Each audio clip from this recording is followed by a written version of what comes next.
Friend success એકેડમીમાં આપ સૌનું સ્વાગત છે। આજે આપણે સેવા પડતર પદ્ધતિ 1માં થોડોક અટપટો અને અઘરો દાખલો શીખીશું, જે છે દાખલા નંબર 9। તેમાં આપેલું છે શ્રી બાબુભાઈ એક ટ્રાવેલ બસ ધરાવે છે અને આ બસ દરમિયાન 25 દિવસ બસ દોડે છે આપણી। આમાં ત્રણનું અલગ અલગ આપેલું છે, અમદાવાદથી સુરત, અમદાવાદથી રાજકોટ ને અમદાવાદ સ્થાનિક શહેરમાં એટલે કે અંદર। અન્ય માહિતી આપેલી છે, કુલ બેઠક ક્ષમતા આપેલી છે 50 પેસેન્જરની અને 33.33% નફો મેળવવા માટે પેસેન્જર કિલોમીટર દીઠની પડતર આપણે મેળવવાની છે। ચલો આપણે પહેલાથી શરૂઆત કરીએ। શું કીધું છે આપણાને, પહેલા સ્થિર ખર્ચ કરી નાખીએ। સ્થિર ખર્ચામાં કોણ કોણ આપેલું છે? ડ્રાઈવરનો પગાર આપેલો છે આપણને 15,000। ત્યારબાદ છે કંડક્ટરનો પગાર 10,000। ત્યારબાદ અન્ય વહીવટી ખર્ચ આપેલો છે, એ તમે સ્થિરમાં પણ લઈ શકો છો અને ચલિતમાં પણ લઈ શકો છો। જો ટકાવારીમાં શોધવાનું કીધું હોય તો ચલિતમાં લેવાનું, નકા તમે આમાં પણ લઈ શકો છો। ચલો વીમા પ્રીમિયમ છે એ તમને 3% આપેલું છે, એ હંમેશા કોના ઉપર શોધાય? મૂળ કિંમત। તો મૂળ કિંમત કેટલાની છે આપણી? 40 લાખ, એટલે કે 40 લાખના 3%, પણ એ કેવું હશે? વાર્ષિક હશે, એટલે ભાગ્યા શું કરશું આપણે? 12। ચલો ત્યારબાદ રોડ ટેક્સ આપેલો છે વાર્ષિક 6,000 ભાગ્યા 12। ત્યારબાદ સમારકામ અને નિભાવ ખર્ચ એ કેમ આવે છે? ચલિતમાં। સમારકામ નિભાવ ખર્ચ કેટલું આપેલું છે? 1,000। ત્યારબાદ ડીઝલ ઓઇલનો વપરાશ છે,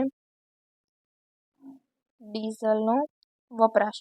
તો ડીઝલ માટે તમને શું કીધું છે કે 4 કિલોમીટરે 1 લીટર છે અને 1 લીટરનો ભાવ કેટલો છે? 35। તો તમારે આવી રીતે કરી શકો કે 4 કિલોમીટરે 35 રૂપિયા, તો ટોટલ કિલોમીટરે કેટલા થશે? ચલો એ પછી જોઈએ આપણે।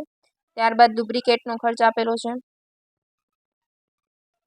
ડુપ્લિકેટ ઓઇલ, એમાં પણ છે 100 કિલોમીટરના 50 રૂપિયા, 100 કિમીના 50 રૂપિયા, તો ટોટલ કિલોમીટર જોઈએ આપણે। ચલો જો ગોતી લઈએ કેટલા છે કુલ કિલોમીટર। ચલો બંને શહેર વચ્ચેનું અમદાવાદથી સુરતનું જોઈએ પહેલા। અમદાવાદથી સુરત શું છે આપણું સૂત્ર? અંતર ગુણ્યા ટ્રીપ ગુણ્યા દિવસો। કેટલું છે અંતર? 250 કિલોમીટર। ટ્રીપ કેટલી કરે છે? રોજની એક વળતી ટ્રીપ કરે છે। દિવસો કેટલા આપેલા છે? 10, જતા અને આવતા એટલે ગુણ્યા 2। ત્યારબાદ છે અમદાવાદથી રાજકોટ, એના કેટલા કિલોમીટર છે? 200, ગુણ્યા એ પણ રોજની એક વળતી ટ્રીપ કરે છે એટલે ગુણ્યા 1, ગુણ્યા એના દિવસો છે 10 અને એ પણ જશે અને આવશે રિટર્ન, અને એટલે એના પણ ગુણ્યા 2। અમદાવાદ સ્થાનિક, એના કેટલા કિલોમીટર છે? 200। હવે એ ટ્રીપ કરતું નથી કારણ કે સ્થાનિક શહેરમાં જ ફરફર કરે છે, ગુણ્યા 5। હવે એનું રિટર્ન અને એ થશે નહીં એટલે ગુણ્યા 5 જ થશે। ચલો કરી નાખીએ।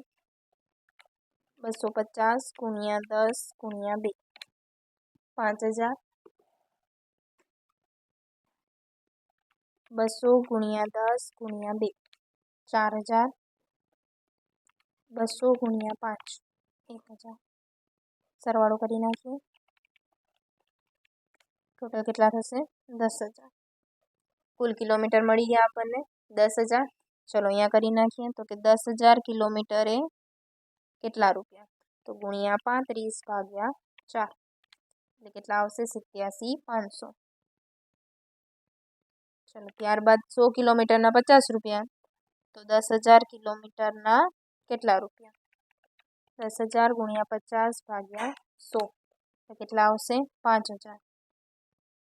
ચલો ત્યારબાદ એક વસ્તુ આપણી બાકી છે, ઘસારો, જે સૌથી પહેલી અમાઉન્ટ જ છે આપણી। ઘસારામાં શું કીધું છે આપણને? બસની મૂળ કિંમત 40 લાખની છે, ગુણ્યા 15% એની ઘસારો આપેલો છે પણ એ વાર્ષિક થશે એટલે ભાગ્યા કરતા કેટલા કરી નાખશું આપણે 12. ચલો કરી નાખીએ. ગુણ્યા 15% ભાગ્યા 12 એ કેટલા આવશે? 50,000. ચલો ત્યારબાદ ઉપર જોઈએ 40 લાખના 3% ભાગ્યા 12 કેટલા આવશે? 10,000. 6,000 ભાગ્યા 12 500. ચલો કુલ સ્થિર ખર્ચ કરી નાખીએ. 15,000 પ્લસ 10,000 પ્લસ 38,500 પ્લસ 10,000 પ્લસ 500 74,000. ચલો કુલ ચલિત કરી નાખીએ. 1,000 પ્લસ 87,500 પ્લસ 5,000 પ્લસ 50,000 1,43,500. ચલો હવે કુલ પેસેન્જર શોધી નાખીએ. કુલ પેસેન્જર કિલોમીટર એમાં બી સેમ થશે. અમદાવાદથી સુરત કરીએ. અમદાવાદથી સુરત એનું સૂત્ર શું થાય છે? તો કે અંતર ગુણ્યા ટ્રીપ ગુણ્યા દિવસો ગુણ્યા વહન ક્ષમતા. તો ચલો અમદાવાદથી સુરત 3 અંતર, ટ્રીપ અને દિવસોનો તો ગુણાકાર કરેલો જ છે એટલે ડાયરેક્ટ અહીંયા વહન ક્ષમતા જ કહી નાખું છું એટલે કે 5,000 ગુણ્યા વહન ક્ષમતા. તો ટોટલ કેટલા પેસેન્જર છે? 50 અને એની કેટલાની કેપેસિટી છે? 90%. ચલો નેક્સ્ટ અમદાવાદથી રાજકોટ એના કેટલા કિલોમીટર છે? 4,000 ગુણ્યા 50 ગુણ્યા એના છે 80%. ચલો ત્યારબાદ રાજકોટથી અમદાવાદમાં જ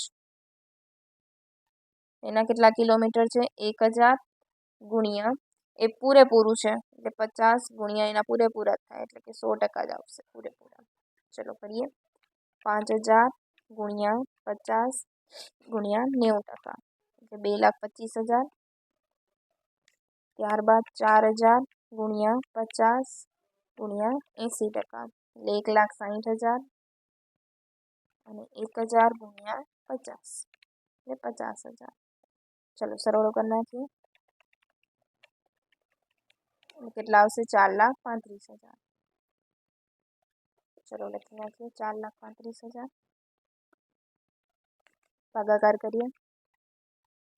છેલ્લે એક આના જેવો જ IMP સમ આપી દઈશ. 0.1701 1,000 ભાગ્યા 4,35,000 0.002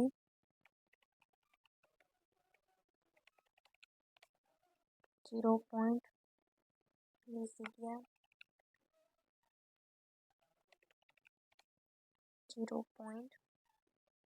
0.011 50,000 ભાગ્યા 4,35,000 0.1149 1,43,500 ભાગ્યા 4,35,000 એટલે 0.3298. ચલો કુલ કરી નાખીએ. તો 74,000 પ્લસ 1,43,500 એટલે 2,17,500 ભાગ્યા 4,35,000 એટલે 0.5. ક્લિયર? હવે આપણે પ્લસ કરીએ નફો. નફો કઈ રીતે આવશે? એણે શું કીધું છે? ભાડા પર 33.33% નફો મેળવવા માટે પેસેન્જર કિલોમીટર દીઠ આપણે શોધવાનું છે. 33.33 એટલે કેટલા થાય? ડાયરેક્ટ જ એના ટકા તો નહીં નીકળે કેમ કે ભાડા પર કીધું છે. ભાડા પર એટલે કઈ રીતે થાય? તમે એક વખત આની જાતે ગણતરી કરજો. જો ના સમજાય તો તમે મને કમેન્ટ કરી શકો છો. Thank you. આના જેવો જ એક બીજો સમ છે દાખલા નંબર 17. શ્રી પ્રવીણભાઈ છે એમનું પણ એ જ છે. અમદાવાદથી બરોડાની છે, અમદાવાદથી રાજકોટ અને અમદાવાદથી વિરમગામ. આના જેવો જ દાખલો છે. જો ના સમજાય તો તમે ઇન્સ્ટાગ્રામમાં પણ મેસેજ કરી શકો છો અને કમેન્ટ કરી શકો છો. Thank you friends.